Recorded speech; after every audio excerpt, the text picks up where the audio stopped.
PPSP Purulia pump storage power station.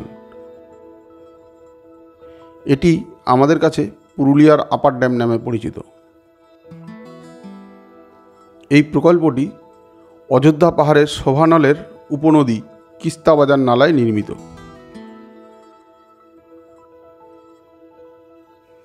পুরুলিয়ার upper dam নামে পরিচিত এই জায়গাটি আসলে একটি জলবিদ্যুৎ কেন্দ্রের বাঁধ।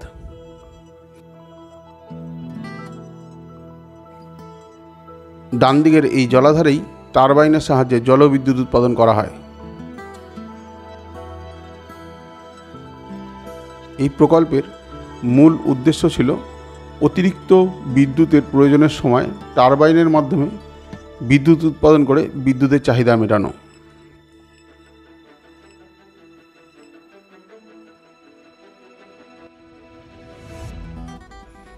বৃষ্টির জল ছাড়াও ওয়াটার পাম্পের সাহায্যে এখানে জলের যোগান দেওয়া হয়।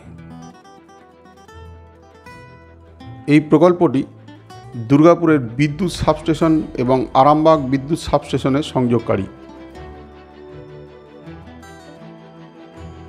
বিদ্যুৎ প্রেরণ ও গ্রহণের জন্য এখানে দুটি 400 kV double circuit transmission line আছে।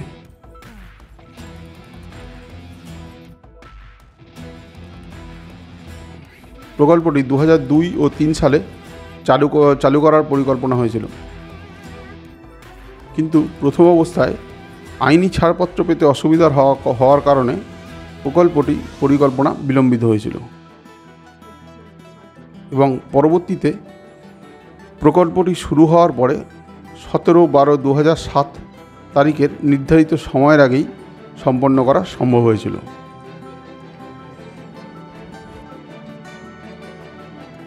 Japan international cooperation agency JICA এই প্রকল্পের জন্য ভারতীয় মুদ্রায় প্রায় 2272 কোটি টাকার ঋণ প্রদান করেছিল।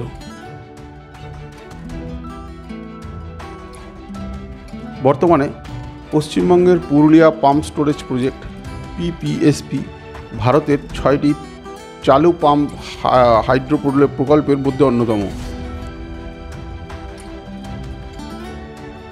এই ভিডিওটির সম্পূর্ণ তথ্য উইকিপিডিয়া এবং গুগল থেকে সংগ্রহ করা হয়েছে।